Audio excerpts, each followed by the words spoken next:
Now it is finally time to dedicate a video to an emperor that I like and hate at the same time. Seldomly have I been so conflicted about a historical character than I have been about the famous Emperor Constantine. But why am I so conflicted? After all, he was Constantine the Great, the emperor who gave way to Christianity, the emperor who founded Constantinople, the emperor who would lay the foundation for a 1,000-year lasting Christian empire. Why then do I still hesitate to call him the Great, and why then do I still resent him in some ways?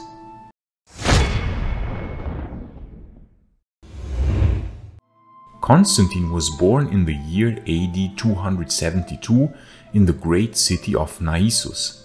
Yes, the very same Naissus which we have mentioned in a previous video, that was 171 years later sacked and brutally ravaged by the Huns.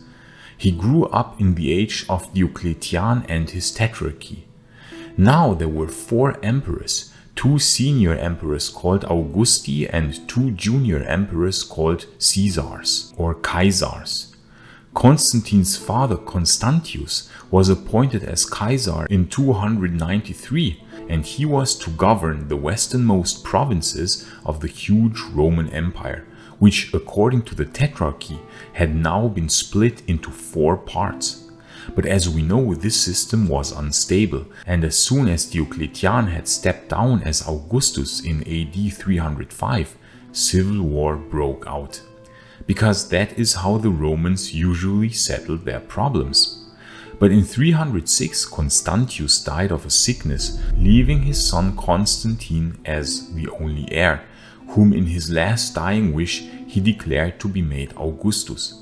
Constantine then was proclaimed Emperor of the West in AD 306 by his troops at York. He now commanded the largest Roman armies and promptly drove back the Picts beyond the wall of Hadrian, securing Britannia from this brutal northern tribe. The Franks invaded Gaul in 306, which prompted Constantine to leave Britannia and drive back the Franks beyond the Rhine. He resided at Augusta Treverorum, modern-day Trier, which in that time was the capital of the westernmost part of the empire. He had some magnificent buildings built in Augusta Treverorum, such as baths and a large basilica, which stands in perfect condition even today.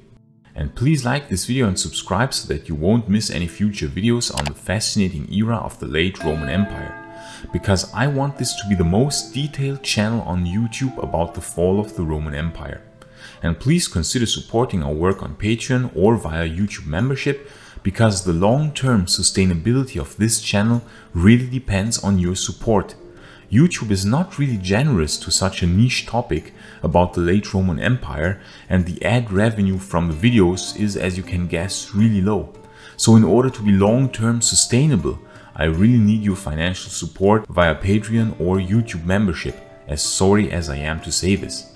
I think Maiorianus would thank you for supporting a channel bearing his name. Gratias ago tibi, amici.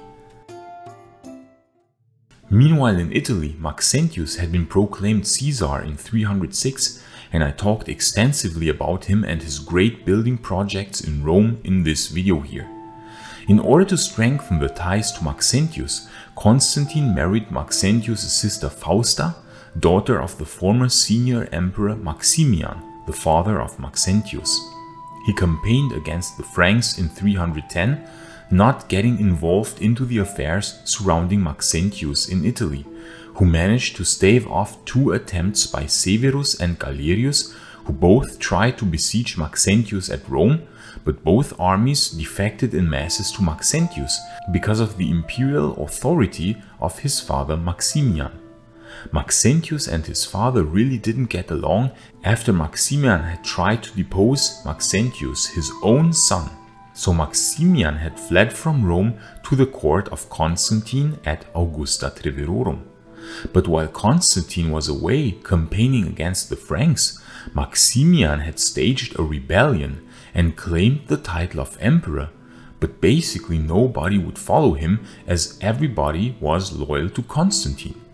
After learning of this rebellion, Constantine returned to Gallia. Maximian was fleeing but was captured and then driven to suicide by Constantine. Even though Maxentius didn't really get along with his father, he was still angered by the death of his father, blaming Constantine for his death, even though Maximian had actually started the rebellion against Constantine. This led to the famous break between Maxentius and Constantine, and so would Constantine then not long later march on Rome with an army 40,000 strong. According to legend, while not far from Rome, he had a vision where he saw a cross in the sky bearing the inscription "In hoc signo vinces," "In this sign thou shalt conquer." He promptly ordered all his troops to paint the Chi Rho sign onto their shields. On October 28th of the year 312, he would then engage Maxentius's army at the Milvian Bridge outside of Rome. This battle deserves an own video. And as we know, Constantine won. Here we would already witness Constantine's brutal character. He had Maxentius's body searched, had his head cut off and thrust onto a spear, which he would then parade through the city on the following day in a Roman triumph. On top, he had a damnatio memoriae carried out where all mentions of Maxentius were erased. Note that all the while he was still married to Fausta, sister of Maxentius, whom he had killed, and daughter of Maximian, who had been driven to suicide by Constantine. In Rome, he finished the massive buildings that were started by Maxentius, especially the Basilica of Maxentius. But he also built the baths of Constantine and the Basilica of St. Peter. He now started leaning more and more towards Christianity. In the following years, there was of course again civil war, as so often in the Roman Empire, and Constantine campaigned against the Eastern Roman Emperor Licinius. We must talk about Licinius and this civil war in another video, but Licinius was defeated in 324. Constantine promised Licinius to let him live, but 1 year later he still had him killed in 325 because of accusations of plotting against Constantine. Bizarrely, Constantine's half-sister was married to Licinius, which shows again that he wasn't the friendliest person. Then, back in Rome, after the defeat of Licinius, more and more pagan senators became hostile towards Constantine because he now openly favored Christians for high-ranking offices over pagans. Rome by that time was still overwhelmingly pagan, and thus many senators also opposed his church-building activities. It is thus thought that Constantine founded Constantinople at the site of the old Greek city of Byzantium in order to be able to create a Christian city, and Rome was not yet ready to be a Christian capital. Thus was Constantinople founded in 324 and dedicated in 330, when it officially received the name Constantinopolis, City of Constantine. But it was also sometimes called Nova Roma in that time, the New Rome. I talked extensively about how Constantinople must have looked around 540 AD in this video here, but I will make many more videos on the urban history of that great city, and it is especially interesting how Constantinople had transformed from still partly pagan in 324 to completely Christian by around 400 AD. In 326, while Constantinople was being built, Constantine would show himself again from his most brutal side. He had his son Crispus and his wife Fausta both executed.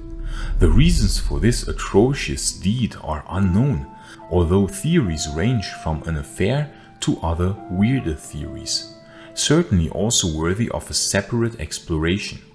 So we see already here why I am so conflicted about Constantine. On the one hand, he was a capable emperor and general, but on the other hand, he could be a ruthless killer, who drove Maximian to suicide, had Maxentius's head paraded through Rome, had killed Licinius, to whom his own half-sister was married, and had his own wife and son killed. Not really the Christian way of resolving problems, I dare say. And then there is also the matter of shifting the power base to the east.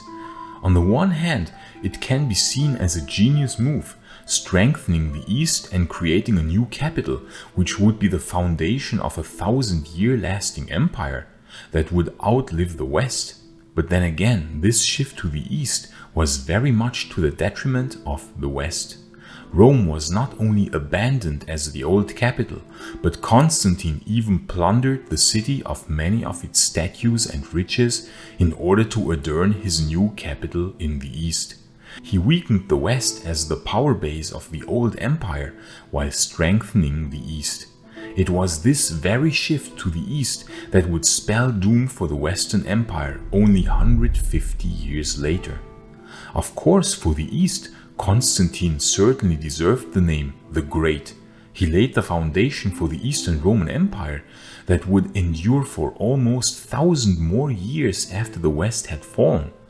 But for the old pagan West, for Rome, this move would prove disastrous, as the Western Empire would get the poorer provinces and the geographically worse position. We discussed the reasons for the survival of the Eastern Roman Empire as compared to the Western part in this video here. So it was Constantine's decision to shift the power base of the empire to Constantinople that would lay the foundation for the death of the Western Empire and for the strengthening and subsequent survival of the East. One could say that the survival of the East was built upon the death of the West, especially considering that later it was the Eastern Empire who messed things up more often than the West, with the West having to pay the price, such as in 378, 395, 447 or 468, just to name a few instances. I discussed all of them in this video here. Therefore, I am deeply conflicted about Constantine. On the one hand, his evil character, but then again his military success against the Picts and the Franks. Then the foundation of a 1,000-year lasting empire, but then again this was built on weakening the West. Then ending persecutions against Christians, which was very welcome, but then favoring Christianity to such a degree as to spell doom on the old traditions upon which Rome was founded. Therefore, Constantine deserves the name the Great for some, but he was certainly not great for some others. And if you are interested to learn more about his city Constantinople, you can watch this video here in the upper right corner. But if you want to know how Constantinople compared to Rome, you can watch the other video in the lower right corner. I say thanks to all friends of Roman history, gratias amici imperii Romani, and bene vale.